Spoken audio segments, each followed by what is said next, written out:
Chris about my friends. I hope this finds you well. So I'm back, I'm all recovered, I'm feeling good. A little bit tender where I've been coughing, but honestly I'm fine. And so what I wanted to do this week was share with you the sermon that I would have preached this morning. This morning was a wonderful occasion. I went back to the church I trained at in Gethigare, which was quite a happy occasion for me. And a nice sort of reunion with those people that helped me out on those formative steps way back in my second year of training. So anyway, without further ado, let's go on and let's look at today's gospel reading, which of course I will absolutely put up either in the title or in the description, as I always do. So today's parable, it's an interesting one. And to get the full importance of the parable, we need to understand the implicit conventions of the time and place that was taught. Now, I know there's a couple of big words in there, and I'm not patronising. Even I had to sort of reread that and sort of, what are you writing? So what that means is that there's a few things that are implied in this parable about society at the time, which we'll go through as we go further in. And of course, it seems strange to us, doesn't it, that the man would send his messengers out when the food is already on the table. But it would not have been strange to Jesus' original audience, because in the first century AD, you didn't get a written invitation by post. They didn't have emails or texts or printers or Facebook in those days where you could just beep somebody and say, hey, yo, listen, our kid's getting married. You got to come to the do afterwards or what? It just didn't happen. It did not happen. So instead, what would happen is the host of a banquet, the host of a feast, the host of a celebration, they'd send their servants around to the guests' houses about a week or two before the feast would begin. And they'd just say to the guests, basically, look, you come in, think of an invite with legs. That's essentially all it was. And then when the meal was actually ready, when it was all said and done and it was all ready and ready to go, then the servants would go around a second time and say, yo, that party we talked about, grub's up. In a culture such as the one in the Middle East, though, we know that things like hospitality and things like manners, they do actually matter. I mean, they should matter over here as well, really, but that's a completely different video. The polite time to refuse an invitation is in that first meeting. So when the servant first turns up and says, hey, listen, my boss, his son's getting married and he would really love it if you guys could come. That's when you say, Dad, I got something on the 15th. Sorry, mate, I can't make it. That's when you do that. Because when you actually refuse the second time round, think about it now, right? You've got a party, all right? You put a party on and you've got the food out, you've catered for 80 people, you've got the sarnies ready, you've put a couple of quid behind the bar. That happens less and less these days.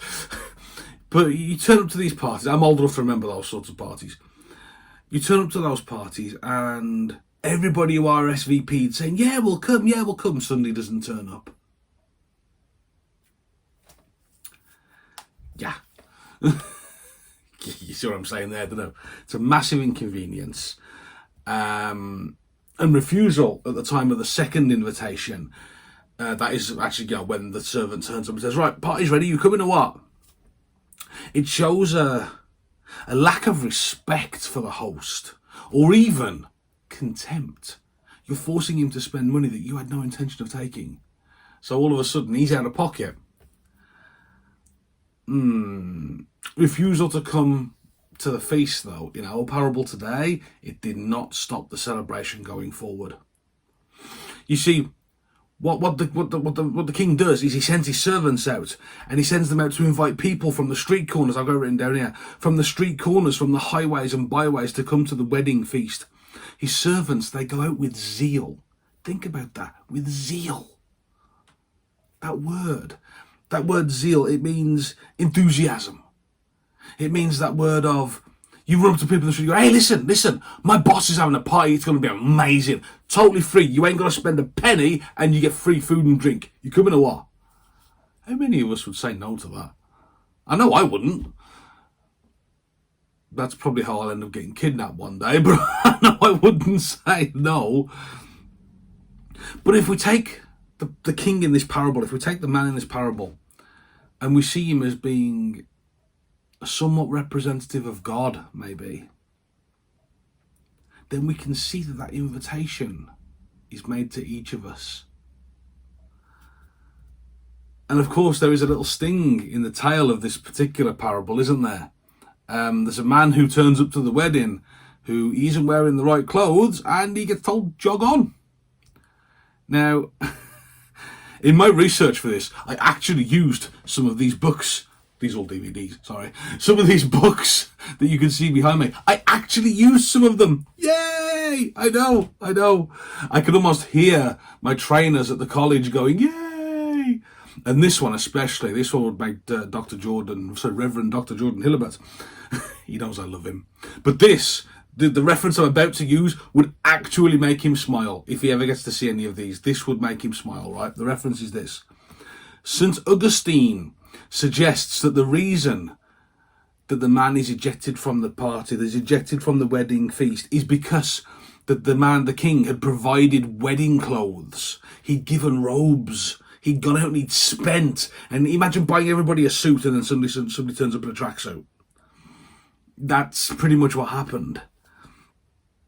So not only was not only has the king invited everyone to the feast, but he's provided clothes to go with it. Wow, the generosity. And now we're coming to it, my friends, that generosity. Just as God is generous inviting us to his table, God comes out to us through servants, or sometimes directly to us. It does happen. Comes to us and says, hey, listen, my table, there's a seat for you. Come take a seat.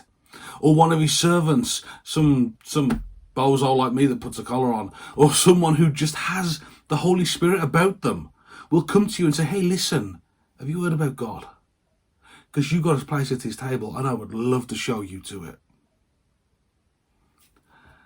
So just as the king in the parable provides robes to attend the feast with, God invites us to his table, and he provides robes for us to wear also. You see, he gives us robes of love, of kindness, of mercy, of peace, of a heart that is totally empty of pride. The fella who was thrown out, he turned up in a tracksuit. He wasn't wearing the robes he was given. He wasn't wearing these robes. He wasn't wearing love, kindness, mercy, peace, and a heart empty of self and pride. And so, my friends, here is the question I'm going to ask you. How are you going to respond to God's invitation to his table? You see, my friends, some people, they fail to make it to the table because they come with the wrong attitude. You see the guy who got kicked out. They come burdened with ego. They come burdened with belief in their own greatness. They come burdened with a belief that, they'll come to God's table, but they're going to do it in their own way. They're going to do it in their own righteousness. They are so utterly convinced that there simply could not be a feast without them that they totally miss the point of the table. And then there are those who see the invitation from God, but they fail to respond because they don't believe that they're really invited. I mean, he's just said it to be polite. I'm not really invited. And it's not always, they don't always believe that God doesn't love them. I've met people over the years that believed he loved them. They just didn't believe that they were good enough. They believed that they were not deserving of that love. They believed that something barred them from taking that seat at the table, and that they'll never truly be accepted. And if I can share something with you of my own experience, my first year of training at college, it was one of the loneliest of my life, in all honesty. I spent the year very much alone. I didn't make any noise, and so the staff who were entrusted with my care, they didn't know. If they'd known, they'd have done something about it. I know a few people suspected, but it was my own fault. I didn't say anything. Okay? And I was surrounded by ordinance, by colleagues who, they all knew their stuff. Okay, they knew how to sing an even song. They knew what a monstrance was. They knew all these amazing technical terms, and they knew where they had to stand and when and all this lot. They knew their callings, they knew their places in God's plan. Me, I didn't know a priest wafer from a Paschal candle at the time. I just knew I had to serve God. And that year, though, while it was unbelievably tough, and while at times I had almost absolutely convinced myself that I did not have a seat at that table, that my only reason for being here was to show others to that table, it gave me perspective. I learned to see the gifts that God gives us. I learned to see the robes that he offers to each of us to turn up to this feast. Even sometimes when we think they're not going to fit us. Even sometimes when they're hard to get into. Even sometimes when they're hard to carry. Let me put it another way. Let me tell you a story. And this is again something I dug up on my research for this. In the late 19th century, there's an elderly woman in Scotland who lives in great poverty. Her one and only son had emigrated to the United States many, many years earlier. One day a friend went over and she saw the poverty that her friend was in. And so she said to the old woman, she said, "Doesn't your son ever help you?" "No," she replied, "but he does send me interesting pictures when he writes to me." So the friend was about to kick right off about the son, but instead she stopped and said, "Can I see some of these pictures?" And so the woman went to her drawer and she comes back and she's got a stack of these pictures. These pictures were hundreds of thousands of dollars. Banknotes. American currency. This lady, this elderly woman, she'd been living in poverty for years without any need for it. My friends, so many of us, myself included, we don't see the treasure that God offers to us.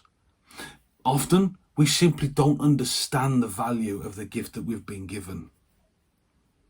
In this case, of course, the gift being the invite to the Lord's table.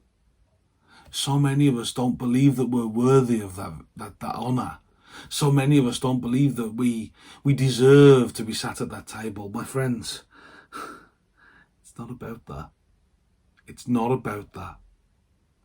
Brothers and sisters, each of us, me, you, everybody, we all have that invitation to the wedding feast. Each of us is guaranteed a seat at that table. We just have to see it. We just have to acknowledge it. We just have to say to God, yes, I want to sit in that chair. I want to be at your table. I want to come to your party. We have to come to that table wearing the robes he gives us. And it's not hard. Love, mercy, kindness, generosity, a heart emptied of pride, a heart emptied of ego, of the self, don't believe our own righteousness. So many of us are absolutely convinced that we are the best thing to ever happen to our own particular field. The world will keep turning without us. It's a sad truth, but it's a truth. As soon as we acknowledge that all the great things we do because he gives us these treasures, that chair, we'll see it.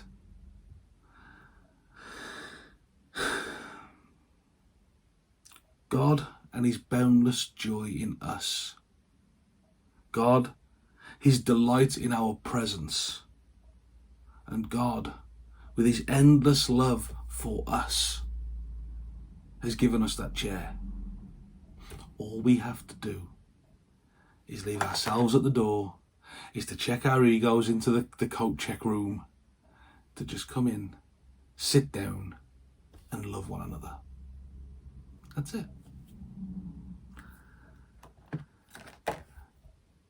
If you could, my friends, a quick side note before we end this video. I've got a very long drive ahead of me next week, and as some of you know, I only passed my driving test in April. And I'm a very nervous driver. I will admit it, I am a very nervous driver. And next weekend I've got to drive to Bangor for newly licensed minister training. It's about a 4-hour drive. If you're watching this, could I please ask that next Sunday, on the 22nd, you just say a prayer for me to make sure that I could get there okay. I am worried. I'm not going to pretend I'm not. I am worried. I will try to get a video done during the week for Sunday to upload. But if I don't have the chance, hopefully I'll see you when I get back. God bless, my friends, and take care.